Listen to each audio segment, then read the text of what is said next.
నమస్తే. కేజ్రీవాల్‌కు పట్టిన గతే స్టాలిన్‌కు పట్టనుందా? స్టాలిన్ ప్రభుత్వం పూర్తిగా అవినీతి కుంభకోణాల్లో మునిగిపోయిందా? భాషను అడ్డుపెట్టుకొని డీఎంకే, స్టాలిన్ ఆడుతున్న నాటకం ఆ కుంభకోణాల నుంచి, అవినీతి నుంచి ప్రజల దృష్టి మళ్లించడానికేనా? ద్రవిడ ఉద్యమ రాక్షసుల చెర నుంచి తమిళులకు విముక్తి కలిగే రోజు ఎంతో దూరంలో లేదా? అస్తిత్వాన్ని కాపాడుకోవడం కోసం ఏదో ఒక సెంటిమెంట్‌ని వాడుకోవడము, ప్రాంతీయత పేరుతో ప్రజల్ని రెచ్చగొట్టడము తమిళనాట ద్రవిడ పార్టీలకు కొత్తేం గాదు. మళ్ళీ ఇప్పుడు అదే డ్రామా మొదలుపెట్టాడు ముఖ్యమంత్రి Stalin. TASMAC TASMAC Tamil Nadu state marketing corporation limited. దీనికి సంక్షిప్త రూపం ఇది. తమిళనాడులో మద్యం పంపిణీ నియంత్రణ చేసేది టాస్మాక్ ప్రభుత్వ రంగ సంస్థ. తాజాగా ఈడీ తనిఖీల్లో మనీ లాండరింగ్ జరిగిందని బయటపడింది. పైపైన చేసిన తనిఖీల్లోనే 1000 కోట్ల రూపాయల అవినీతి జరిగిందని ఈడీ అంటోంది. తవ్వితే ఇంకా చాలా బయటపడొచ్చు. అంటే పూర్తి స్థాయిలో దర్యాప్తు చేస్తే కనీసం 10,000 కోట్ల మనీ లాండరింగ్ బయటపడుతుందని ఈడీ అంటోంది. అసలు ఎలా జరిగింది? మనకంటే ఇంతకుముందు ఇలాంటి కేసులు నిన్న మొన్నటి వరకు కూడా చూసినాం మనము. ఏం జరిగిందో ఆయా కేసులు అందరికీ మనకు తెలుసు. వాటికి భిన్నంగా ఏమీ జరగలేదు. ఇటీవలి ఢిల్లీ మద్యం స్కామ్ కేసు చూసినాం కదా నిన్న మొన్నటి వరకు కూడా. టాస్మాక్ అధికారులు, రాజకీయ నాయకులు, డిస్టిలరీ యాజమాన్యాలు కలిసి ఈ కుంభకోణానికి పాల్పడ్డాయి. మద్యం డిస్టిలరీలైన ఎస్ఎన్జే, కేఎల్ఎస్, ఎకార్డ్, ఎస్ఏఐఎఫ్ఎల్, శివ కంపెనీలు, అలాగే మద్యం సీసాలు తయారు చేసే సంస్థలైన దేవి బాటిల్స్, క్రిస్టల్ బాటిల్స్ సంస్థలు కూడా ఒకదానికొకటి కుమ్ముక్కైపోయి మనీ లాండరింగ్కు పాల్పడ్డాయి. మద్యం డిస్టిలరీస్ అలాగే మద్యం సీసాలు తయారు చేసే ఈ సంస్థలు తమకు వచ్చిన ఆర్డర్లని ఎక్కువగా చూపించి వాటికి తగ్గ ఖర్చులను కూడా ఎక్కువైనట్లు రికార్డులు తారుమారు చేశారనమాట. తనిఖీలో ఈ విషయం బయటపడ్డది. అంటే మద్యం సీసాలు తక్కువ ఉన్నాయి, అయితే మరింత లోతుగా పరిశీలన దర్యాప్తు జరిపితే కానీ మోసానికి సంబంధించి, అవినీతికి సంబంధించి పూర్తి వివరాలు బయటపడవు. కొంచెం టైం పడుతుంది అందుకు. ఇక లెక్కల్లో చూపని ఆదాయాన్ని టాస్మాక్ అధికారుల జేబుల్లో కన్ని వెళ్ళిపోయిన ఆదాయం అంతా కూడా, అంటే మద్యం అమ్మే రిటైల్ షాపులలో సీసా అంటే ఒక బాటిల్ ఎంఆర్పి మీద 10 రూపాయలు ఎక్కువగా అమ్మి ఆ డబ్బులు టాస్మాక్ ద్వారా రాజకీయ నాయకులకు వెళ్ళినాయి అనమాట. ఇక టాస్మాక్ మద్యం రవాణా కోసం టెండర్లు పిలిస్తే వచ్చిన అప్లికేషన్స్ చాలా తక్కువ. అందులో ఫైనలైజ్ చేసింది ఒకే ఒక్క టెండర్ని.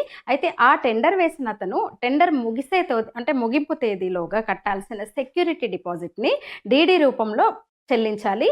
కానీ డీడీ ఇవ్వకపోయినా టెండర్ అతనికి ఇచ్చారు. మద్యం రవాణా టెండర్ ఇచ్చాక సదరు వ్యక్తి సెక్యూరిటీ డిపాజిట్ డీడీ ఇచ్చాడు. టాస్మాక్ కానీ డీడీ ఇచ్చిన వ్యక్తికి సంబంధించిన కేవైసీ అంటే నో యువర్ కస్టమర్ వివరాలు వేరువేరుగా ఉన్నాయి. అంటే టెండర్ ఎవరికైతే దక్కిందో అతను కట్టలేదు డిపాజిట్, కాబట్టి మద్యం రవాణా టెండర్ ఎవరికో బినామీకి ఇచ్చారని స్పష్టమవుతోంది. ఇక బార్ లైసెన్సులు జారీ చేయడానికి భారీ మొత్తంలో ముడుపులు తీసుకున్నట్టు ఆధారాలు దొరికినాయి. మద్యం రవాణా టెండర్ ఇచ్చినందుకు కూడా భారీ మొత్తంలో ముడుపులు ఇచ్చినట్టు టాస్మాక్ ఆఫీసులోనే ఆధారాలు దొరికినాయి.